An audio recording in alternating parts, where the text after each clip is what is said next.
Assalamualaikum warahmatullahi wabarakatuh. Salam sejahtera untuk kita semua. Sahabat tani dimanapun berada, berjumpa lagi dengan saya Husein alias Pak Uce, petani dari Sumbawa, Nusa Tenggara Barat. Nah sahabat tani, pada kesempatan kali ini tema kita atau kegiatan kita adalah bagaimana kita melakukan proses fermentasi pembuatan pupuk organik padat.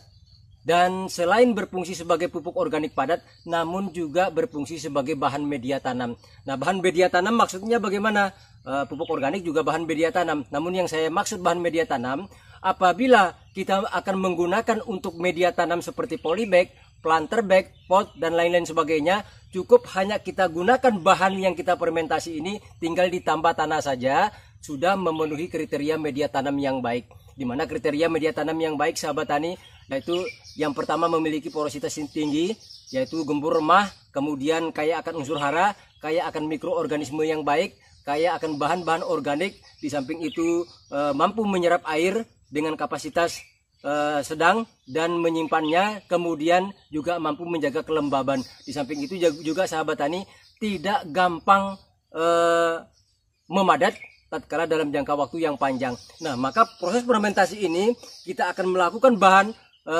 memadukan bahan-bahan tadi untuk menjawab kebutuhan itu sahabat tani, sehingga selain berfungsi sebagai pupuk juga sekaligus bisa kita jadikan sebagai bahan media tanam, termasuk juga untuk mengisi lubang tanam untuk tanaman buah-buahan di area perkebunan kita sahabat tani. Oke sahabat tani, sebelum kita lanjutkan, saya mohon dukungannya dengan menekan tombol subscribe bagi yang belum subscribe. Jangan lupa juga aktifkan icon lonceng notifikasinya, dan jangan lupa juga like-nya. Jika berkenan juga bisa di-share dan komen. Nah sahabat tani, untuk berikutnya alat dan bahan yang kita butuhkan seperti apa, cara memprosesnya seperti apa, kemudian hasil akhir setelah matang seperti apa. Yuk kita ikuti langkahnya satu persatu. Nah sahabat tani, untuk bahan yang kita butuhkan yang pertama ini adalah racikan campuran IM4 dengan air 2 liter, kemudian gula merah 150 gram. Ini sudah kita aduk, kita campur menjadi satu seperti ini. Dan ini sudah kita biarkan selama kurang lebih 6 jam ini sahabat tani. Kenapa? Agar bahan-bahan yang kita campurkan ini, baik IM4, kemudian gula merah dan air putih, di samping itu juga bakterinya sudah bisa berkembang selain aktif.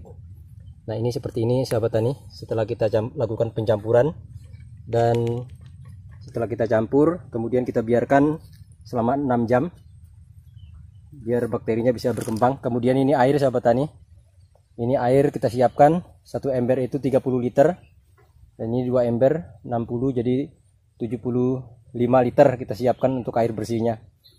Nah ini airnya sahabat tani, untuk kita campurkan nanti dengan bahan ini. Kemudian bahan berikutnya ini kita gunakan ini kuhai kambing atau kotoran kambing. Kemudian ini adalah serbuk gergaji, dan ini adalah sekam mentah yang sudah kita fermentasi. Ini kebetulan ada ini sahabat tani, bisa juga menggunakan sekam mentah yang belum difermentasi. Kemudian ini adalah humus daun bambu sahabat tani, ini jadi daun bambu yang sudah lapuk. Nah ini bahan yang kita gunakan seperti ini, ditambah lagi sahabat tani ini arang sekam. Nah ini bahan-bahan ini kita padukan semuanya, perpaduan antara pupuk kandang dan pupuk kompos. Di samping kaya akan unsur hara, nanti kaya akan mikroba, dan kaya juga akan bahan-bahan organik sahabat tani. Nah ini bahan yang akan kita gunakan. Yuk sahabat tani, bagaimana proses pengadukannya? Nah sahabat tani, yang pertama ini IM4 yang sudah kita campurkan dengan gula merah dan air putih sebanyak 2 liter. Dan ini kita akan campurkan kemari sahabat tani. Kita campurkan dengan air yang sudah kita siapkan ini. Itu air bersih yang akan kita gunakan untuk menyiram daripada seluruh bahan-bahan organik, baik itu pupuk kandang maupun dari kompos yang bahan yang kita miliki. Dan nanti kita akan menyiramnya dengan air ini. Ini kita aduk dulu agar merata.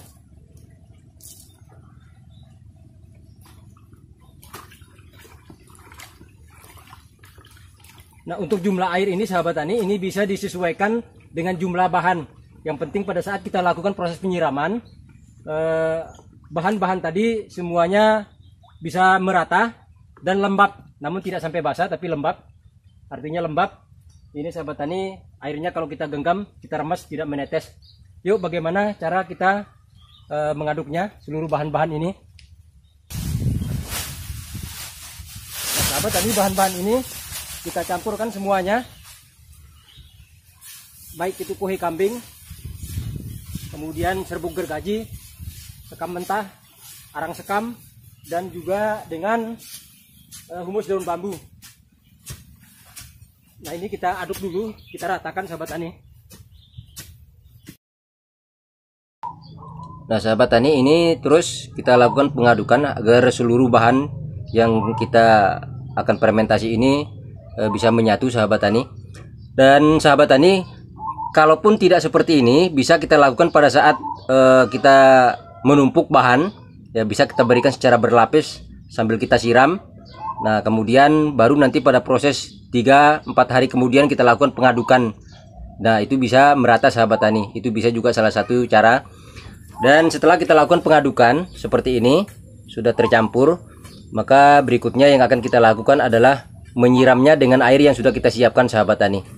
Sehingga sambil mengaduk, sambil menyiram, sambil mengaduk, sambil menyiram, sehingga seluruh bahan yang akan kita fermentasi dengan air ini yang akan kita siram ini juga akan menjadi merata nanti sahabat tani, sehingga proses fermentasi ini akan berjalan dengan cepat dan juga matangnya juga akan menjadi cepat sahabat tani.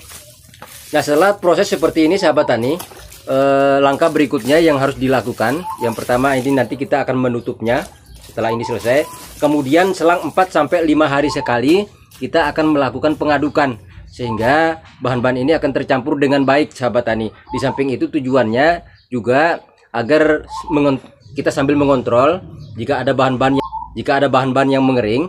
Nah ini sahabat tani, bisa kita melakukan penyiraman lagi, baik bisa menggunakan EM4 tentu dengan jumlah yang disesuaikan dengan jumlah yang akan kita siram, atau juga bisa kita melakukan penyiraman dengan air putih biasa sahabat tani, sehingga area fermentasi ini kelembabannya tetap terjaga.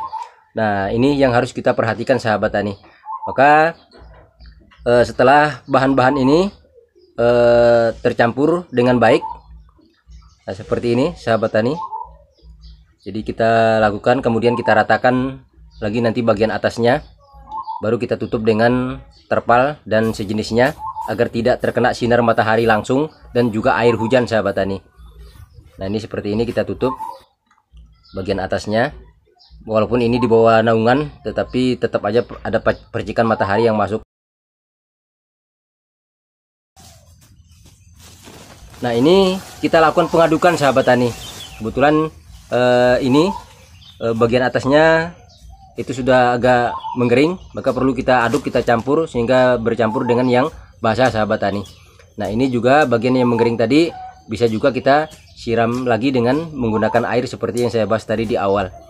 Nah seperti ini sahabat tani, jadi kita aduk sehingga bahan-bahan ini dan termasuk mikroorganisme yang ada di dalam yang kita berikan juga mendapatkan ruang oksigen sehingga tidak mati, sehingga dia tetap tumbuh dan berkembang dengan baik, dan proses fermentasi ini juga akan berjalan dengan baik. Seperti ini kita siram sahabat tani untuk proses pengadukan. Nah pengadukan ini bisa kita lakukan sampai usia 3 minggu sahabat tani, atau kurang lebih 21 hari. Jadi kita harus mengaduk 4-5 kali sehingga proses ini betul-betul nanti berjalan dengan baik dan sempurna, dan matangnya juga akan lebih cepat sahabat tani.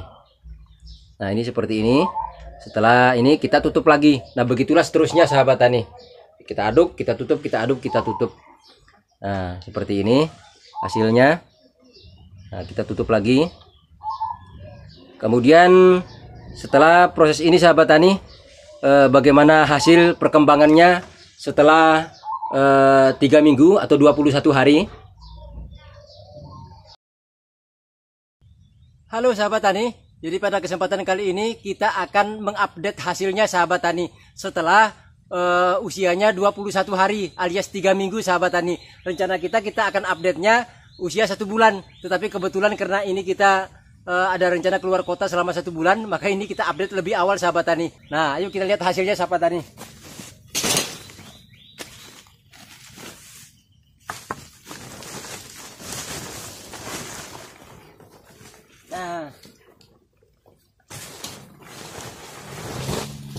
Nah, sahabat tani, seperti inilah hasilnya. Ini karena kemarin kita menggunakan juga serbuk gergaji, tapi serbuk gergajinya ke serbuk gergaji serut. Jadi masih ada kelihatan seperti ini sahabat tani. Nah, inilah hasilnya sahabat tani. Jadi di mana bahan yang kita kombinasikan ini, jadi kelihatan serbuk gergajinya, ada kelihatan sekam mentahnya, ada kelihatan juga arang sekamnya. Kemudian juga ini batang-batang ranting bambunya masih tersisa sahabat tani. Nah, ini sudah sangat luar biasa dan ini gembur sekali sahabat tani. Makanya kita selain membuat pupuk juga sebagai bahan media tanam, maka kalau sahabat tani ingin menggunakan untuk bahan media tanam untuk polybag, planter bag, pot, hanya kita tinggal tambahkan 1:1 sahabat tani. Ini sudah menjadi bahan media tanam yang berkualitas dan juga untuk kita gunakan di lubang tanam untuk tanaman buah-buahan di perkebunan. Nah, seperti ini sahabat tani. Ini masih ada sedikit hawa hangatnya. Ya, biasanya kalau sudah betul-betul matang, ini sudah agak dingin. Nah, ini kita biarkan saja. Ini selama kurang lebih kalau usianya 1 bulan itu sudah aman sahabat tani kita gunakan. Tetapi karena ini kita gunakan akan kita tinggalkan keluar kota dan ini akan kita tutup saja. Dan nanti setelah kita pulang baru kita gunakan untuk pembuatan untuk menanam tanaman di kebun dan juga untuk melakukan proses pembubukan. Nah, sahabat tani, bagi sahabat yang belum tahu ciri yang sudah matang, yang pertama suhunya harus sudah dalam kondisi dingin, jadi bukan panas lagi. Ya, kalau ini masih hangat sahabat tani, karena ini baru usianya 21 hari dan ini masih butuh waktu. Kalau 1 minggu lagi dia sudah aman untuk kita gunakan. Biar betul-betul matang, kita gunakan lebih lama lagi juga tidak masalah, 1,5 bulan, 2,5 bulan, dan berikutnya itu akan lebih bagus sahabat tani, sehingga proses fermentasi ini betul-betul berjalan dengan baik dan sempurna dan betul-betul matang sahabat tani, sehingga aman untuk kita gunakan sebagai pupuk untuk tanaman kita. Dan dari aromanya benar-benar sudah aroma masing-masing bahan sudah hilang, tetapi ini sudah betul-betul aroma khas daripada organik sahabat tani, yaitu cenderung berbau tanah. Nah, inilah sahabat tani, jadi kita update lebih awal dan inilah hasilnya, sangat luar biasa, gembur, subur sahabat tani. Nah, inilah kenapa kita lakukan proses pembuatan untuk selain sebagai pupuk juga sebagai bahan media tanam. Oke sahabatku semuanya, itu saja untuk perjumpaan kita kali ini. Dan sekali lagi pesan saya, kalaupun sudah matang usia 21 hari, usahakanlah 1 bulan ke atas baru digunakan sehingga betul-betul matang sahabat tani. Oke, terima kasih atas segala perhatiannya. Mohon maaf atas segala kekurangannya. Wassalamualaikum warahmatullahi wabarakatuh. Salam sejahtera dan sukses selalu untuk kita semua.